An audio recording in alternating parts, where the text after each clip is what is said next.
Greetings, loyal minions, beautiful humans. Welcome to the SciShow, the #1 ranked YouTube channel for mangoes. If you're a mango, I appreciate you.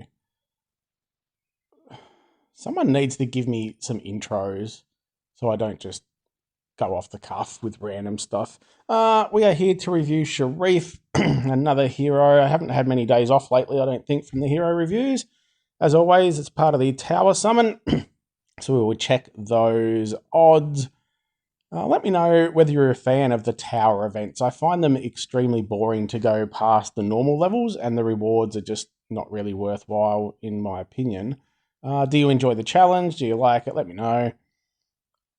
What do we have here? Legendary event hero, 1.5% chance. So it's not a terrible chance for the event hero. Featured event hero, 1%. Costume included if available, and for each summoned legendary you have a 20% chance to get another legendary event hero as a bonus. So we'll look at Shareef. Sorry, the cat just rubbed the microphone as per normal. We'll throw the max power preview on as a wizard, so it gets the Jinx, which is a chance to do extra damage per buffs that the enemy has.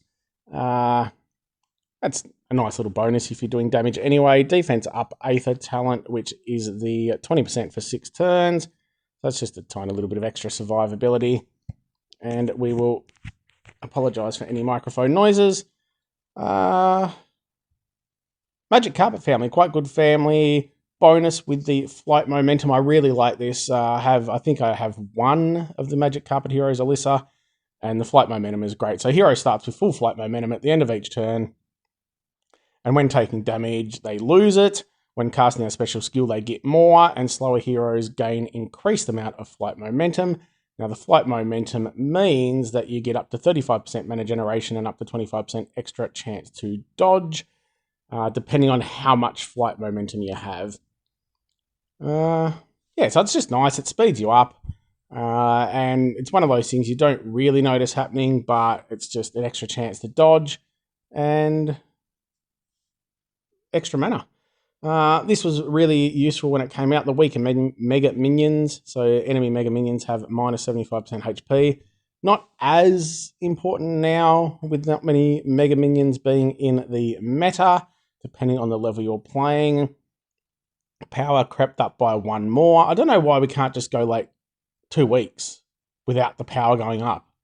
Just 1 power makes no difference.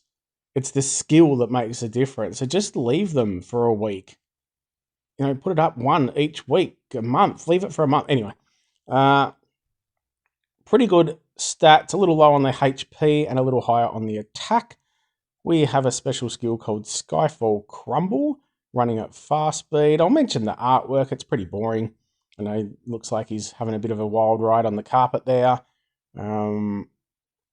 Yeah. With like 1,600 heroes in the game, I guess the artwork is hard to maintain. I've said it before.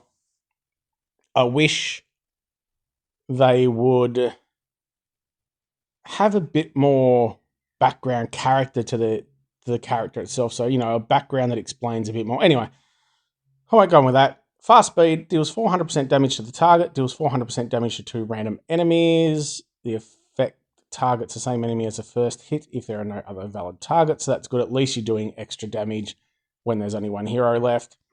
So 400%, that's the same hit as the hero from last night, I believe. Yep, 400 to 5 enemies, that's slow. So we've got 400 to 3. It is still random, so keep that in mind because any random hero makes it a little more difficult to be part of any sort of kill team. All hit targets get 30% increased damage for 3 turns, so that's really good. You compare this with a follow-up hitter. They're going to be taking 30% extra damage. All hit targets receive 657 bleed damage over 3 turns. That would be more. So 951, plus you're then getting increased damage from 30%, so that would probably be another 300. So you're looking at maybe 1250, 1300 over 3 turns, so about 400 to 450 per turn. All buffs affecting attack, defense, and mana generation on all enemies are transformed into matching uncleansable ailments. So there's not a lot of current meta enemies that would have mana generation buffs. There's a few, but none of the major ones. And attack and defense, yeah, so it's handy, but I mean, I wouldn't care too much about that last point. It's more of just a bonus. You're looking at the 400% damage to 3, but random and extra damage. So you'd follow it up with any hit alls, whether they are fast or if you've got hit 3s, that can still work, but you don't know which 3 you need to target. But yeah, with the bleed damage and extra increased damage for 3 turns. And again, this is something with so many different heroes. It's just, I look at it and it's like, yep, that's a cool hero. It just goes into the cool hero bunch, which there's, 700 of them and probably 10 a month. You're like, oh yeah, that's a cool hero. You'd be able to use this hero anywhere. Will pair well with basically any other yellow hitters because you're doing that increased damage, so it's sort of similar to a defense down. Obviously handy against Titans with the extra 30% damage if you don't have anyone that's doing more damage than that, and this works on top of defense down and attack up. So yeah. Very good hero. As I say, I don't think there's anything super special that means it's going to go into defenses. It's not doing anything crazy. So depending on the level, as I said, I don't think meta level, top level, it's going to go into defenses or anything, but just going to be a useful yellow attacker. Again, same as all those other useful attackers. In my head, I'm ranking it number 64 in yellow attack. No, this is where I think it's got to with the heroes. It's like, you could put together a list of probably 30 relatively good yellow hitters that were released in the last, 6 months to 12 months. Even going back as far as someone like the Garrison Guard, Shimmer Scale. There's just so many of them, but I'm rambling again as per usual. Very good hero. Hope you get him if you are looking for him or if he's got any special skill that you think will match really well with your team. Quick look at the Cristobal costume. After the debacle of the costume with Untold Tales 1 heroes, so we'll see if there's any difference. We can see straight up there's a difference in the class. Now, this was an interesting topic last time. I personally don't like a different class. I think it's ridiculous that you've got a hero fully charged. You then need to reset all the emblems. You do not get master emblems back just to put them back on because it's a different emblem path for a different character. I just find that ridiculous, in my opinion. I know some people like it. If the reset of the emblems gave you all the master emblems, then I wouldn't have an issue with it because then you can re-emblem it to get a slight advantage if you need to. But whilst ever I had this discussion with staff, so I'm hoping it may have got fed back because there was a bit of blowback about those costumes and staff members reached out to actually get some feedback. And I said, look, one of the issues is with the change of class is the fact that your emblem reset. It's called an emblem reset token, but you do not get your emblems back. Like, it is just mind-numbingly ridiculous. So anyway, that's my little rant. He changes to a cleric, which is fantastic. He was a sorcerer.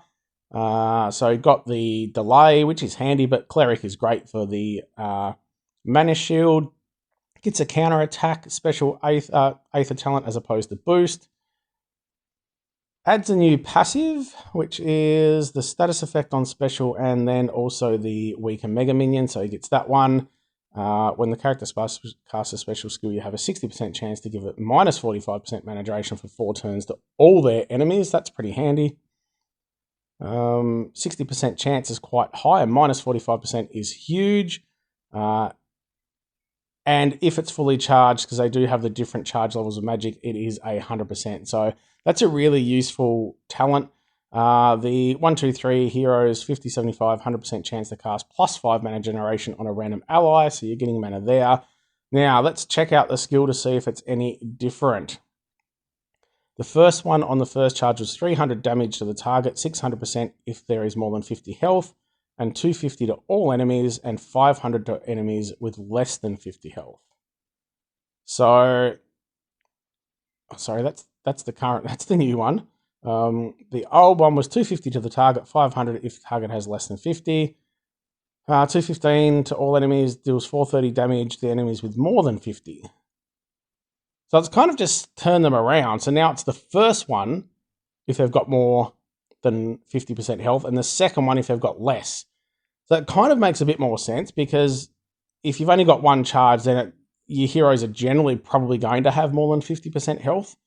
Whereas on the second one, you might be in a better position where a lot of them have less than 50% health and you can use him as a finisher. So I like that change. In the old one, running at sort of basically a slow speed on the second charge, you're saying you're dealing more if they've got more health left. Well, generally they're not going to. So decent charge, a little bit extra hit. But again, nothing overly mind-numbingly new or crazy. But if you've already got him leveled, I do like the magic heroes. They give you a little bit of extra flexibility. However, I think at that first charge, it's just not great. 300% damage. You're generally going to get the 600% damage, but he's doing nothing else. So if you compare that to Wu Song, who's doing like 600% damage, but if it's a red hero, he's doing 500% damage or whatever it is to nearby enemies as well. This one's just literally at the first charge. Now that is a little bit quicker, but first charge, 300% damage. So you really need to get him to second charge, but you can use him in a pinch if you need to on that first one. And he does have some good passives, so it's also a very good chance. Do you just get him charged up quickly to try and get that chance for minus 45 mana generation to all the enemies? Or do you try and get him up to the second one? Anyway, that was a quick look at Cristobal as well. Again, probably handy if you've got him already, because you get the costume. It's nice and easy to level up. I do wish you the best of luck if you are doing any summons. I hope you get the hero you want. If you enjoy what I'm doing, remember to gently press the subscribe button, give your kitty a scritch for me, and have a good one.